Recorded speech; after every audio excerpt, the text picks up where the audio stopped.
the next keynote. It's my great honor to introduce our next keynote speaker, Bowen Zhou, who is a director and chief scientist of Shanghai Artificial Intelligence Laboratory, Huiyan Chair Professor at Tsinghua University and tenure professor of the Department of Electronic Engineering, IEEE CAAI Fellow.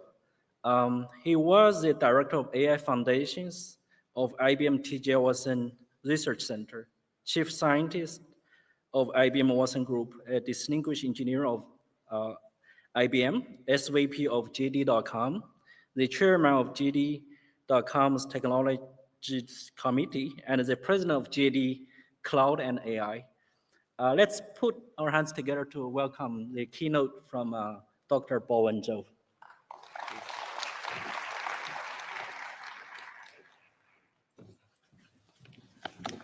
Thank you, Professor An, for your warm introduction.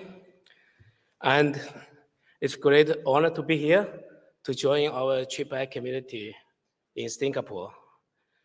AI has been one of the most topics of the last few years, and we as a community have achieved tremendous progress over the past few years. And today, I would like to share with you what I believe will become available over the next couple of years. That is, AI needs to and will become a specializable generalist, build upon what we have achieved so far in large language model and large reasoning models. This is necessary for us to accomplish furthermore in scientific discovery.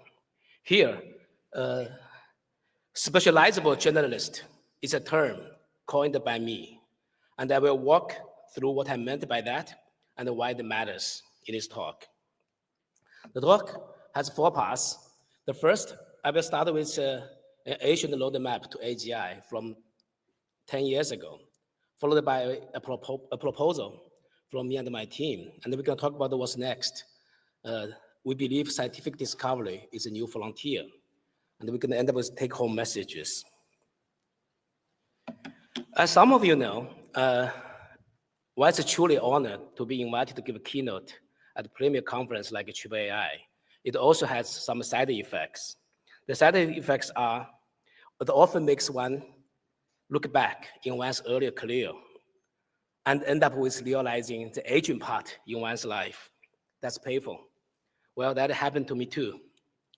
So I started working on real AI problems back in 1996, first in speech and language understanding, busy with building specialized models for various tasks using deep learning. The first time I seriously started thinking about generalization of AI, aka AGI, was back in 2015 and 2016, when I was the director of IBM Research's AI Foundational Lab. To contrast AGI, I coined the 2 terms, ANI, artificial nano intelligence, ABI, artificial broad intelligence. At one of the talks I was giving at IBM's research headquarters in Yorktown Heights, New York, back in 2016. Here is a chart I believe showed the gist of that talk. I basically defined where we were back then as the stage of ANI. But what truly was to mention is that while I have no idea what AGI might be at that time and how it might be emerging, I declared that there's an inevitable stage of our quest towards AGI, namely broad AI. My key message to my fellow researchers at IBM is that AI has largely been done by 2016. Let's wrap up, let's move on. Let's move on to the ABI and hence to get to AGI. My team and I certainly did that around that time. But since I coined this term ABI, as my colleague, Professor Michael Whitbrock, was still recalling this years later, even after he moved to University of Auckland. By the way, I'm not sure if Michael is here in the audience or any of his students in the audience. If you are, let me know. Raise your hand. Oh, I saw one hand. Yeah, we can grab a drink afterwards. So Michael held me responsible for coining this term, and I feel the responsibility to define the ABI at the talk in 2016. So namely, my claim at that time was to make the transition from AI to ABI, we have to move from supervised learning to self-supervised learning. We have to move from cascaded system approach to end-to-end. We have to move from a discriminative tool to generative assistant. I was quoting Richard Feynman at that time. So I do believe those three elements are critical for us to achieve AGI. Again, at that time, I have no idea what AGI looks like. I don't think anybody has any clue idea at that time. But now, fast move forward to the end of 2022. ChatGPT served as a symbolic milestone. But to me, this is even more encouraging. I realize this is the first public available system that achieved all the three things I defined for ABI. In other words, ChatGPT made ABI a reality. Now we understand the mechanism behind its success was the scaling law. By scaling the transformer architecture and optimizing for a simple next token prediction, we learned to compress the entire world knowledge into natural language models. On a personal note, I was also humbled that our paper on the multi-hop self-attention mechanism, which Zhong Han and me proposed back in 2016, has been cited and acknowledged by the seminal transformer paper as one of the first work on task-independent sentence representation, playing a role in the compression intelligence in the era of pre-training. Yes, before the term pre-training was even invented, we use more often the task-independent to refer to pre-training. So with my ABI goal has realized 8 years after I proposed this. Since early 2023, I have been thinking something more. My question was focusing on a critical question. If scaling law give us broad generalization, or ABI in my term, how do we further it to AGI? Is the answer simply more compute? What is missing here? So my reflection back in 2023 turns into this two-dimensional roadmap of our all collective efforts in the AI area for the past 70 years. This two-dimensional roadmap has one dimension marked as specialist and another marked as generality. Pre-LM systems such as IBM's Deep Blue, AlphaGo, and AlphaFold were obviously Lilo AI. It achieved expert or superhuman level performance in specific domains. In contrast, LMs possess broad superhuman general capabilities, but often struggle to match the depths of human experts in specialized tasks. If we define AGI as I do, I define AGI as a specialized generalist back in 2023. At that time, I realized AGI will become faster than I expected. This contrast leads me to propose the so-called specializable generalist path. The core idea was how to fuse system 1 and system 2 in a dynamic way for a large variety of real-world tasks. So that's the arrow we are seeing here. So with this, when this generalist is specialized across a large number of tasks, or any task you have at your hand, AGI is achieved, as shown in this figure. So we formally sort into a position paper released on arXiv in 2024, if you want to find out to read about it. But after we moved to late October or early 2025, with the release of Strawberry system, or known as OpenS01, and followed by DeepSeek's R1, offered a compelling validation for this fusion, system 1 and system 2 fusion approach. And with that, we have seen the tremendous progress in 2025 by applying large-scale RL on top of LLMs. O1 or R1 surpassed human PhDs on certain tasks. Zero-shot RL could continuously learning from reasoning, outperforming human on a number of tasks. And in the late October 25, Professor Joshua Benja and Searcher proposed a definition of AGI, as shown is here, decomposing it into 10 broad capabilities alongside with numerous narrow specialized tasks. In their paper, they're claiming solving all implies AGI. That's interesting because this framework aligns remarkably well with our AGI equals specialized generalist definition. So it suggests that the path we identified back in 2023 may be becoming more assured views across the community. So the next part I want to discuss in this talk is that what's the next frontier? My answer is scientific discovery. Why? Because besides all the benefits, like curing cancer, AI for science has promised us so far, in my opinion, scientific discovery is the ultimate test for reasoning intelligence, hence the absolute frontier for our AI quest to AGI. As we all know, because we are all researchers, SD is a complex interplay of the knowns and unknowns. We deal with facts and intuitions, but the real challenge lies in navigating known unknowns. For example, hypothesis generation, and unknown unknowns, the true discovery, which makes it a natural fit for the next frontier of AI for a number of reasons with great challenges. Firstly, the interplay often creates a combinatorial explosion. In many tasks, such as molecular design or material science, we face a search space to the 10 to the power of 60 configurations, far exceeding what the traditional methods can handle. Secondly, unknown unknowns provide the perfect test bed for validating an AI's ability to generalize out-of-domain distributions.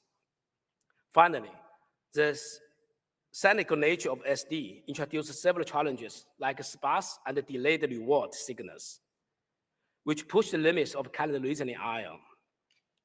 Hence, we believe SD is not only a great application of AI, but a powerful force driving us towards AGI. Next, I will show with the SAGE, or Unified Architecture, response to this challenge. Again, we start with this two-dimensional roadmap. We propose SAGE as an architecture to achieve specializable generalist AI paths. SAGE stands for Synergistic Architecture for Generalizable Experts. SAGE is not just a stack of models. It's a unified cognitive ecosystem designed to bridge the chasm between broader generalization and the deep specialization. It contains 3 logically coupled layers operating in a continuous loop of cognitive evolution. At the bottom, first is the foundation layer. Here, we need to address the challenge current LLM doesn't address. Namely, how do we reconstruct and decoupling knowledge from reasoning? By introducing intrinsic mechanism for efficient long-term memories and decoupling reasoning from knowledge, we free the model from low-term memorization, providing the upper layers with a cleaner, more flexible canvas for compositional generalization and higher-order causal reasoning. In the middle is a fusion layer. It drives the synergy of System 1 and System 2 fusion.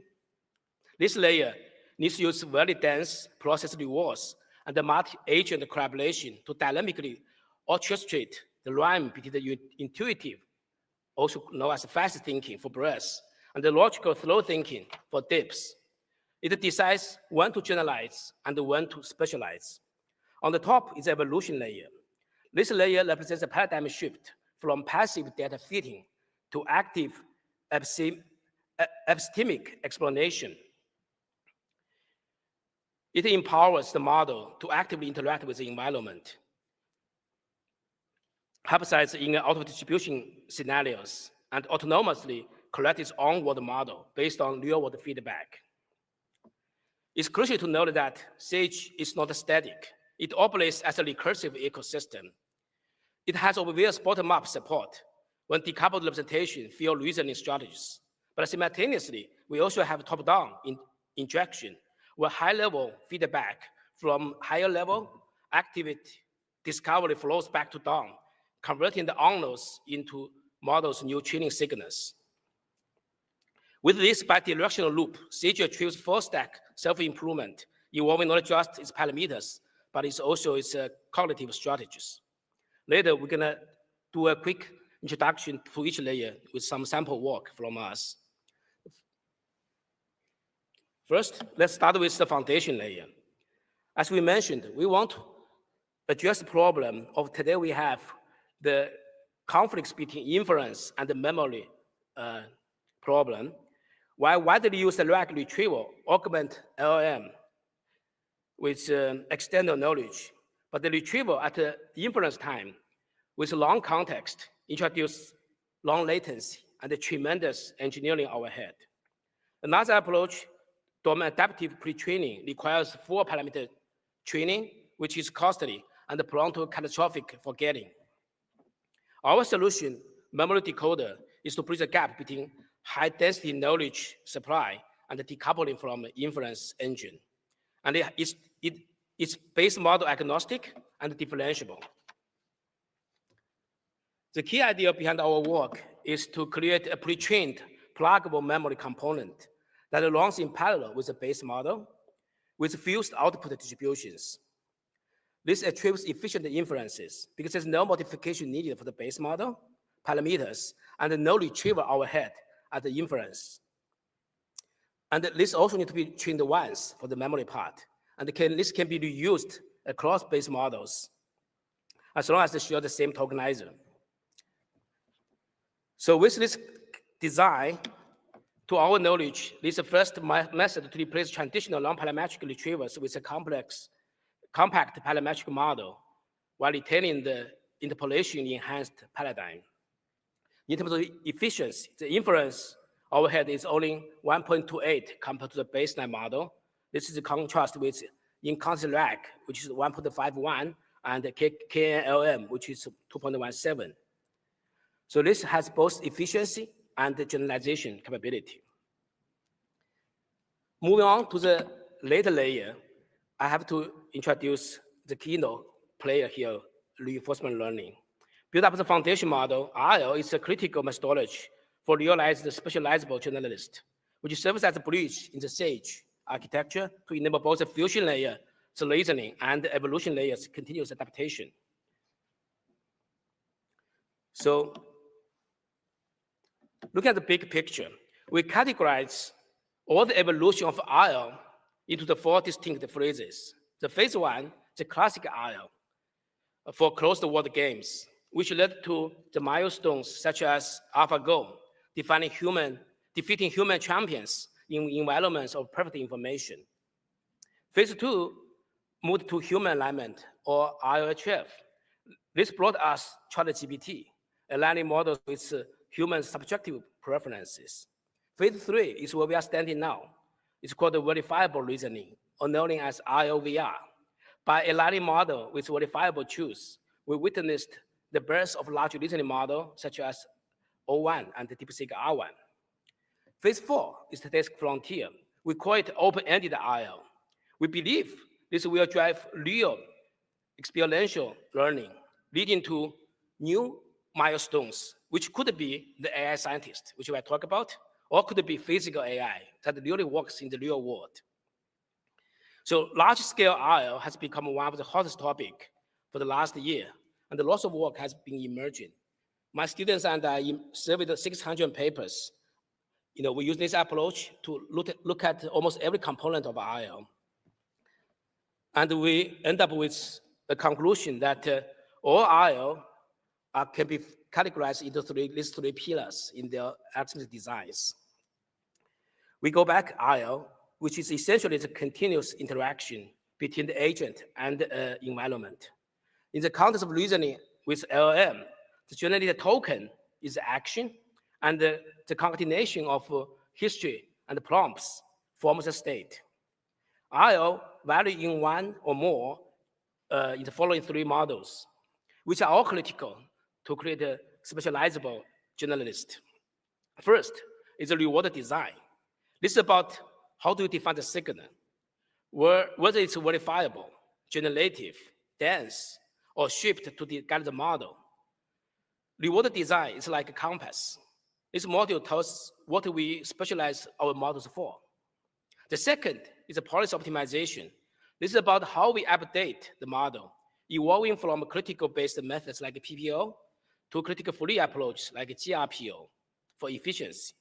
This model is more like an engine, defining how the model moves forward. The third pillar is the sampling and the explanation. This is how we discover new paths in our search space. It determines how the model navigates the search space using dynamic and structural strategies. This model decides a path along which our model evolves to specialize. But the challenge here is to build a real AGI or real specializable generalist. We need to deal with various tasks. Given the complex nature of various tasks, there are many different suitable IO methods for different tasks. So in order to truly obtain a specializable generalist for my talk, the real challenge lies in the unification. How can we unify all these IO approaches to integrate them for the best reward policy and the sampling strategies? This, we have achieved some results we're going to talk about later, as we show in intern S1. Without the IO background as a foundation, now we move to the second layer, the fusion layer. Fusion layer is about how we create dense rewards. So we can, for this part, we can think about the specialist models as human experts. So specialist needs more feedback in training. We all know that, as we are specialists in the AI area. So our first work, called Prime, is a fully processed rewards to improve IO with dense rewards. So we all know that dense supervision is better to learn from, to solve complex tasks. But a fine-grade automation for a reward model is prohibitively expensive. So how do we scale this without breaking the bank? Our solution in this work is to theoretically derive fully processed rewards by training the model as outcome reward model using log likelihood ratio between the policy and the reference model. The model implicitly learns a Q function. This allows us to derive dense step-by-step signals during inference without treating a separate heavy PIM.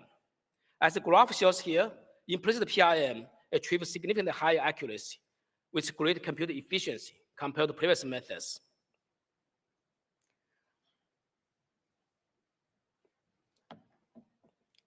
And the implementation is also very, very simple. We can update the policy model and the implicit PI model simultaneously. And the data efficiency is only 1/10 of the classic models. And the performance compares with the sorter model. And from the benchmark results we see here, we improved more than 20% for a number of tasks. So that's how you get dense reward almost for free. So to train your specialist with very dense feedback. The second part about how to training a specialist is specialist needs to keep learning. That's also tricky even for human being. And how do we formalize this? Mathematically. And we formulate this problem as an entropy collapse. We notice that performance gains often come together with a rapid drop in policy entropy. So the model becomes more certain, but also less explanatory. So which means if the entropy drops too fast, the model doesn't want to explore, which prohibits from the model learning from nuances, which is required to be a specialist. A specialist, you need to see deeper than the average person. Specialist needs to think deeper than the average person. So which means the key here to choose a specialist is to push the model to learn further. In other words, how do you control the pace of entropy to drop too fast? That's the real question here. So our work here reveals astonishingly simple equations. We found out that there's a simple link between the R and the entropy H, which is a log-linear relationship here. So simply put, the validation performance R follows a log-linear relationship with entropy H. This is very simple, but could lead to many superior designs. For example, if we want to scale reasoning IO for our specializable generalist, the core problem here is not try to train them longer. The core problem here is how to manage your entropy to fail not that fast, to manage the entropy consumption rate. Such that the model will keep to learn, to explore uncertainty. By the way, this is Yanji Cho from Stanford, highlighted this work at the Unilips last year when talking about the art of scaling, a great topic. So with this entropy mechanism, we can find a very simple mechanism to manage entropy consumption by less than 20 lines of code, we showed here. The code can be easily integrated into many post-training code base, as is widely used by many leading organizations, including our own flagship model, Intel S1. And the third thing we want our specialists to learn is that we want our specialists to be diversified. One person being a specialist, meaning that he can often come up with multiple solutions towards one real problem. AI does the same thing too. So this work, Flow IO, has a very same motivation. Standard IO like PPO, GRPO, they focus on reward maximization, and it leads to model collapse. Like what we see here in this spiking curve, with very high KL distance of 8.68. Our approach for IO introduced a paradigm shift. It proposed to change the learning objective from reward maximization to distribution matching. Hence, it learns the full distribution of valid reasoning paths, resulting in distribution that benefits most of the models in a demanding model target distribution. Like we see on the left, the new curve can fit multiple maximums with much smaller KL, drop to 0.11. As a result, the learner policy promotes more diversified paths during reasoning, as we can see from here. It shows better generalization on hard problems. This can also be seen from a case study we compare with GRPO for a mathematical problem.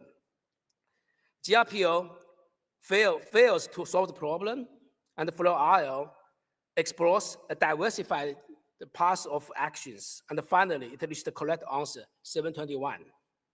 This shows that distribution matching enables more flexible reasoning than reward maximization.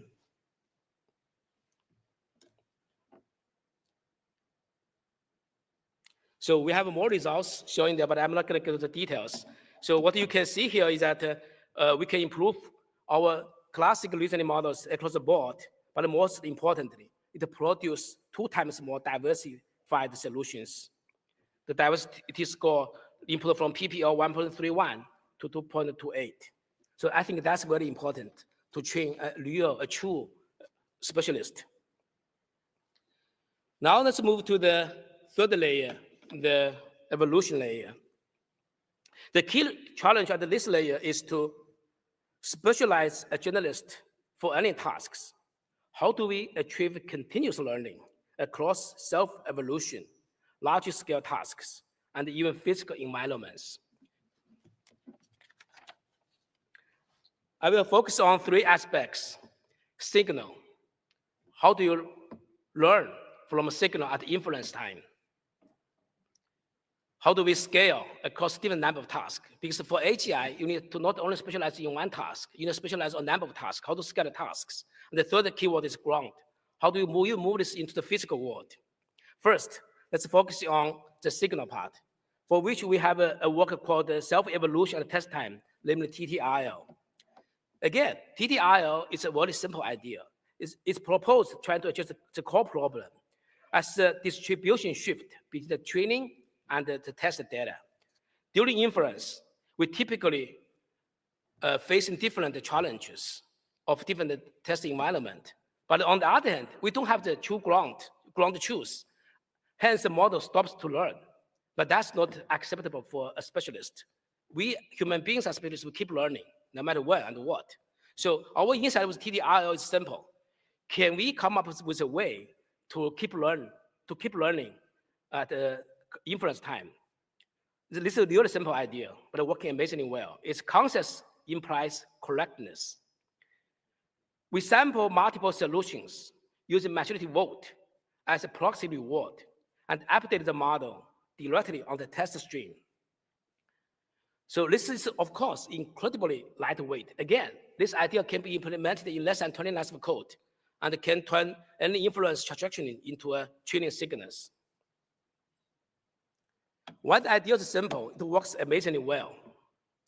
On number of tasks, we can improve 10-1 baseline by more than 159% of accuracy using TDRL. But more crucially, we observe what we call the self-transcendences. The TDRL updated model outperforms its own best of n baseline.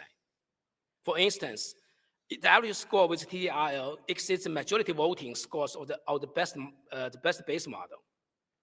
And also, TDRL approaches the performance upper bound of training on test data with the ground truth.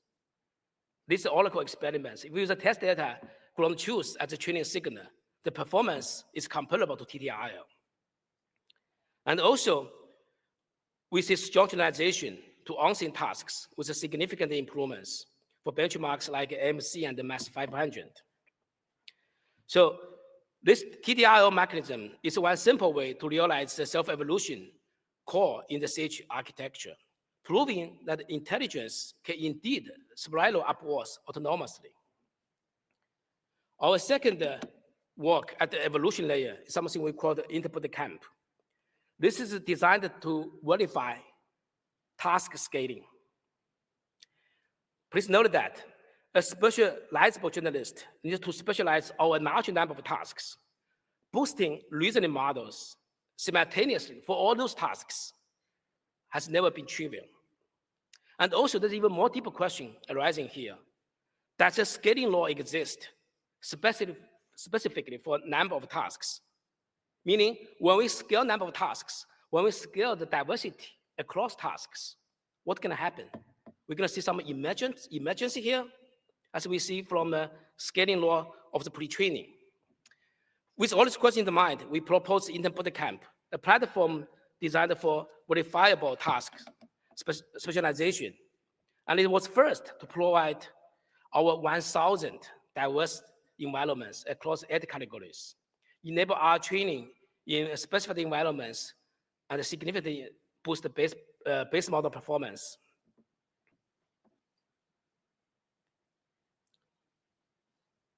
So here are some test results. It easily can be shown that bootcamp increased the performance of the Qianwen 32B base model from 24.4 to 59.5. On bootcamp evaluation, a test set averaged across 118 tasks. So there's a lot of number of tasks. So we also see beyond these specific tasks, significant gains were also achieved on general tasks, which was not designed as simulation environments, like MMLU Pro. So meaning when you're improving the specialist tasks, the general performance also gets improved. I think that's also something very interesting. And finally, we observed what we call the emergent capabilities in task scaling. As you can see from the right up the graph, there are some logical tasks that were unsolvable with a single task training. But it becomes solvable if we mix this task along with our 500 tasks. This is very interesting, means inter-task correlation can be learned from bootcamp, and that can improve the model's comprehension. It's like when you study for one subject all night, and you go to the examination next morning on another subject, you excel well. We definitely want that for AI.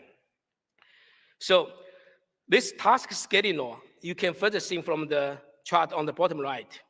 We see a continuous upward trend in the performance were observed when scaling up the number of tasks from 8 to 512, confirming the existence of scaling law associated with task growth.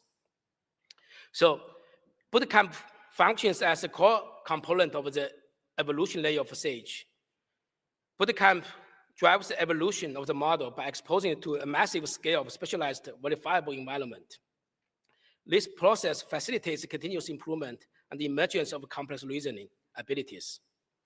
Finally, this can also evolution. We found that it can be generalized to the physical world.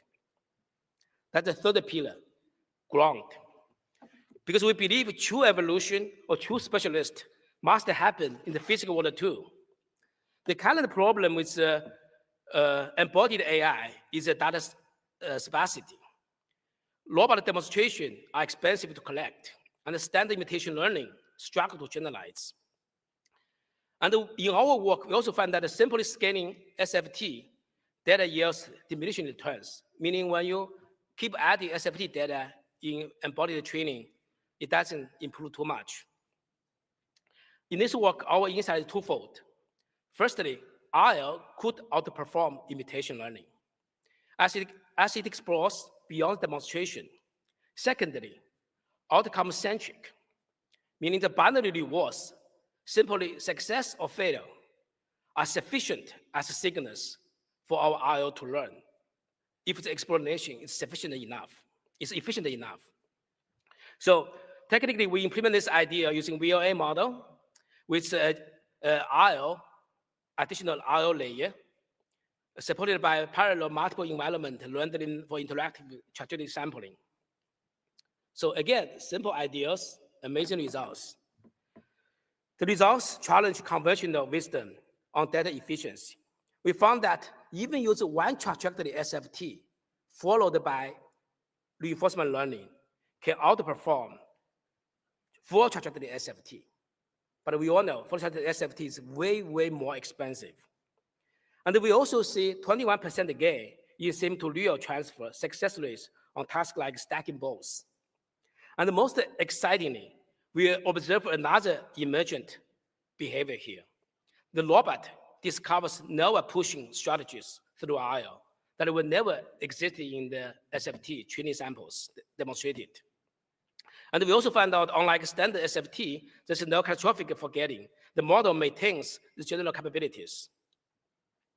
So building on this, we recently implemented a real-world RL on long horizon tasks, witnessing nearly 300% relative improvements our SFT or imitation learning, along with surprising auto recovery capabilities. Please take a look at the following video. We implement this real-world RL along horizontal tasks. These are two arms trying to fold Chinese food take-out the boxes and label it. It's a non-trivial task.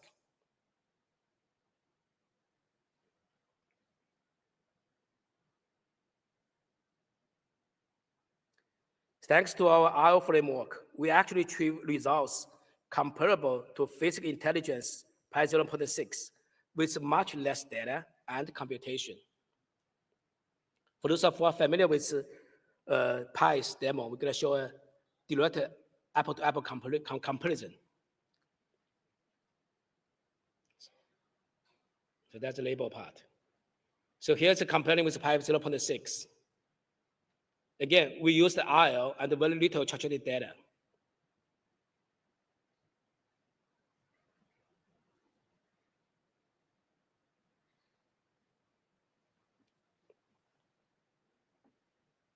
Okay, we'll report more.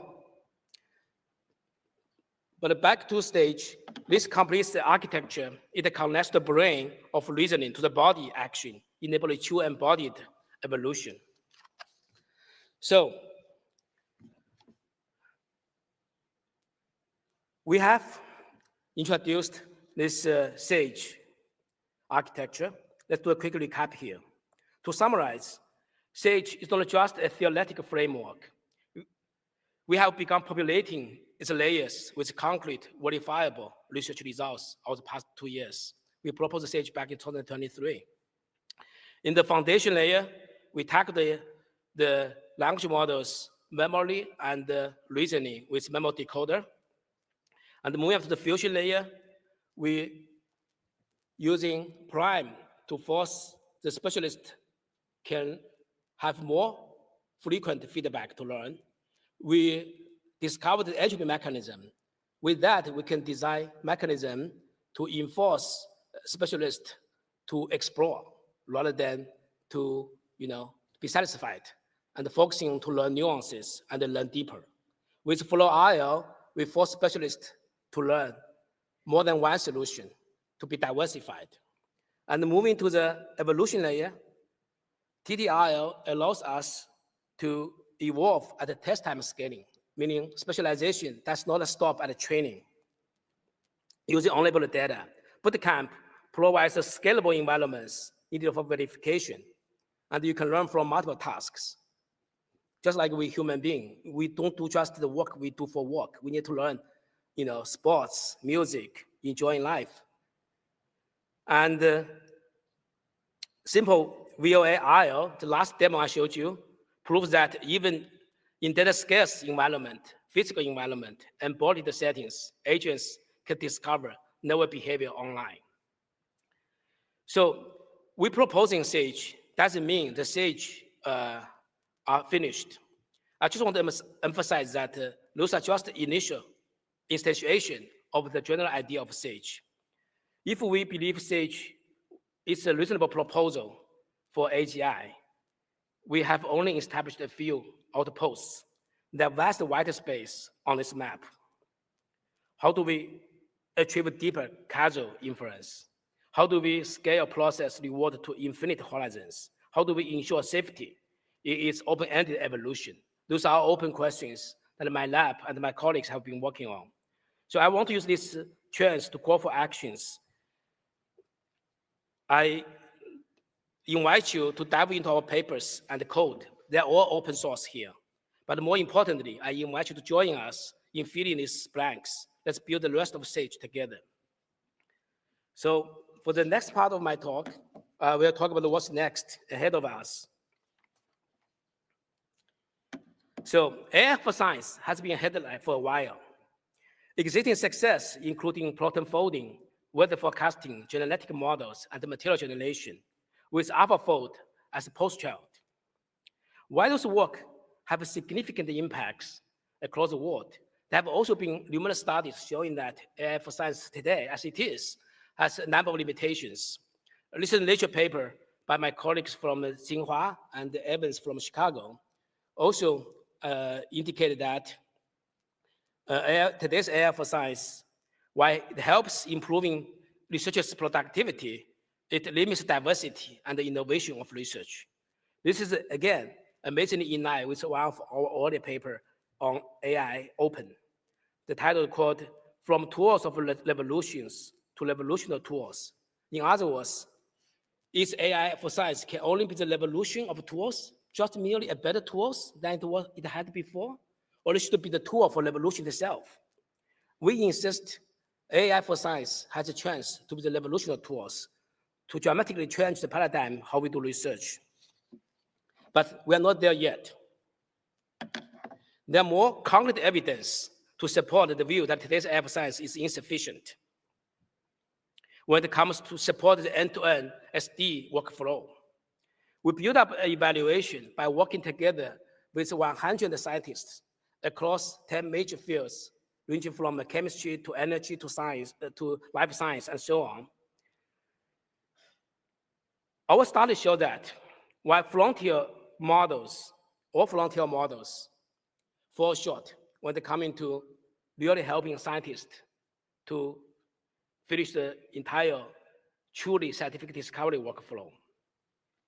The numbers show that while frontier models reach across 50% in general reasoning in sciences, they drop dramatically to just 15% or 30% in more specialized reasoning tasks related to experimental execution, ranging from specific literature search, dry experimental coding, or wet lab experimental planning. As we know, the true frontier research is rarely linear, but more of a full cycle iterative process involves many, many steps, which has dependency upon each other. As the barrel effect illustrates here, the entire SD process lifecycle is only as strong as its weakest link. Success in SD requires a robust end-to-end approach across every single step. So there's an obvious gap here. The gap we have today highlights the urgent need to integrate the general and the specialized reasoning capabilities to drive the true SD. So our opinion is that to fill in the gap, we need to transform from today's AI for science, we call it AI for science 1.0, to its 2.0 version, or we call it AGI for science. AGI for science is dedicated to driving the core evolution of the researchers, research tools, and research objects. As the complex and the iterative interplay of those three defines the essence of the entire life cycle of true frontier research. We believe that AGI, if it is generalizable, if it's a specializable generalist, could systematically improve this entire dramatic system as a whole, which ultimately will lift AI from the revolution of tools to the tools for revolution in SD. To achieve that, of course, requires a lot of more exciting research in AI itself. I'm going to report 2 steps we have accomplished so far with our teams. The first is InternS1, a specializable generalist AI foundation models designed for SD, which achieves world-leading performance across scientific domains while maintaining robust general capabilities. And Intern Discovery, an agentic system designed to drive the entire scientific discovery process, including hypothesis generation, experimental design, execution, and iterative feedback. First, InternS1, a specializable generalist for science. Current foundation models, as generalist as they are, often struggles to natively process and understand diverse scientific data, such as DNA sequences, protein structures. Unlike conventional AI for science, which leverage specialized models, small models, to solve isolated specialized tasks, AGI for science demands the model perform complex reasoning at the intersection of multiple scientific domains. Hence, InternS1 has to be a specializable generalist designed for a variety of scientific tasks. It integrates a few additional innovations on top of what I have introduced in such 3 layers. On the foundation layer, InternS1 proposes an architecture for science compatible with various scientific data modalities. At the fusion layer, we propose a mixture of reward framework to integrate diverse RL paradigms, enhancing complex reasoning across different scientific tasks and functions. At the evolution layer, we integrate bootcamp with S1. Let's start with the foundation layer of S1. It features a dynamic tokenizer and a specialized encoder to process more than 10 different scientific modalities, including time series, DNA, molecular structures, protein, sensing data. On the bottom is an example of how the dynamic tokenization works. The dynamic tokenizer achieves up to 1.7 times compression ratio on scientific data compared to general domains like GPT, DeepSeek models.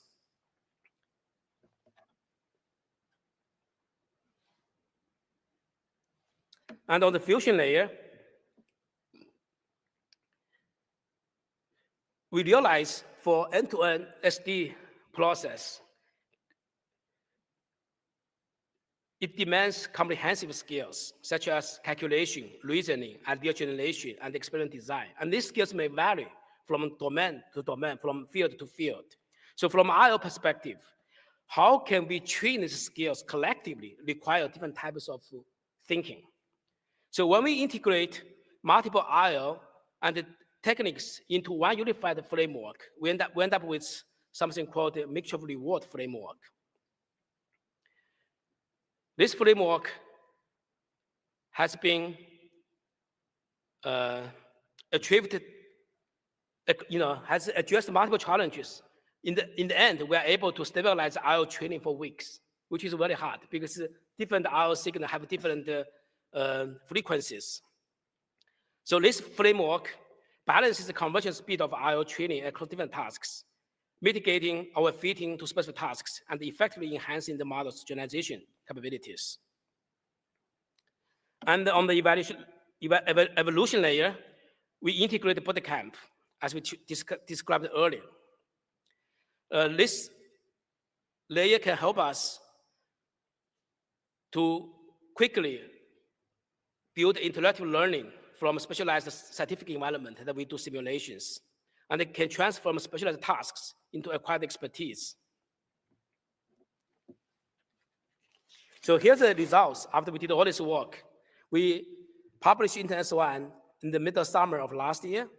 InternS1 demonstrated comparable performance with the SORTA open source models on all the general capabilities, but much higher scientific performance comparing with all leading models, open sourced or closed sourced, including GPT-5 and Grok 4. The table shows the X here shows the performance of general capabilities, which is averaged over 8 popular benchmarks. And the Y-axis shows the scientific benchmarks of different domains like chemistry. Another step we took forward is AGI for Science is intent discovery, which builds a agentic framework to dynamically collect S1 with abundant data and tools. It further improves the reasoning capability of InternS1 in the real scientific workflow with multi-agent collaboration, enables the whole life cycle of scientific explanation and verification. Interdiscovery also strengthens InternS1 as one of the component evolution layer, using the SAGE framework by continually involving the specializable generalist with explanation trajectory and the scientific interaction environment. The core idea behind the interdiscovery is formulating the entire scientific discovery as an iterative process between agentic generation and the verification process. The agentic generation module discovers new phenomenon from the scientific data, generates hypothesis, and designs corresponding experimental to verify. The agentic verification process validates the hypothesis by conducting experiments via pilot simulations and real-world experiments, wet lab experiments.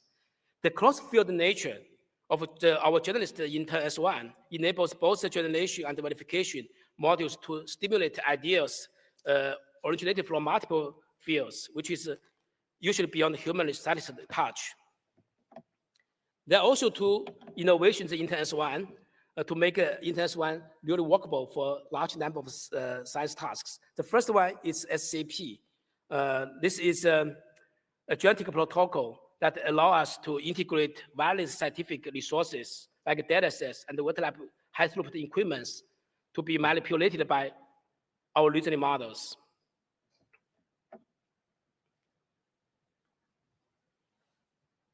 And the second innovation in the MCP is the hierarchical memory module in intent discovery. SD is a complex, iterative, multi-stage process that involves repeated trials. To achieve highly efficient and impactful outcomes, it is essential to maintain coherence in the reasoning process and ensures a continuous trajectory of optimization throughout the research, through the entire research life cycle. Hence, we introduce hierarchical memory architecture, which includes strategy procedure memory (SPM), task episodic memory (TEM), and the semantic knowledge memory (SKM). The graph here shows that how these memory blocks are being used differently. Finally, I will show two examples how real scientific discovery can be done using InternS1 combined interdiscovery. The first one is in the climate science. Precipitation is a critical and complex process which requires multiple facts. It's very hard for human scientists to solve this problem. So leveraging multimodal data for the past 20 years and using more than 30 tools with our models, intent discovery come up with more than 4,000 lines of code by itself. It analyzes interactions among 10 key variables, and it ends up with a novel, explicit nonlinear equation as shown in the bottom of the chart. This equation is not only more elegant, but also it's more accurate. The second example is in the use cases we made the discovery to be specialized as a virtual disease biologist. this system can propose very valuable therapeutic targets with high clinical potentials. Due to time constraint, I will skip this part. Anyway, here's my last page with my take-home messages. So I started with a 2016 prediction, AI API to AGI. If the prediction still holds any accuracy, I believe we are here. We are across the middle point between API and AGI. Secondly, if AGI is a specialized generalist, then specializable generalist is a path to achieve AGI. SAGE is a three-layer framework we proposed to approach this path. And the next frontier is scientific discovery, and which is the ultimate test for reasoning, intelligence, and the specializable generalist. And large-scale reasoning empowers SD, but SD also validates reasoning. So do start working SD. And finally, intern S1 and intern discovery are first steps in this direction. Please try them. And with that, I think I'm ready for my question. I still have time. Thank you. Thank you for the very inspiring talk. Due to the time, I would just ask one question open the audience. Okay. CGs are amazing. There are many layers, and each layer has many components. I'm just curious, are you optimizing all the components together, or you optimize each component separately? Oh, this is a great question. At this point, we're using CG as a framework to prescribe what is still missing for us to achieve AGI. So we propose components by components to fill in the gaps. But the picture here, I think, as I mentioned, still has vast amount of white space. I think we need to first to see more components there first, and then later on, we're gonna move to the stage to optimize this end-to-end. Thank you. For the audience, if you have questions, you can go to Prof. Bowen Zhou's webpage and send him emails. Let's put hands together to thank Dr. Bowen Zhou for the amazing, fantastic keynote speech and AAAI. Thank you. Enjoying the rest of AAAI. Yeah.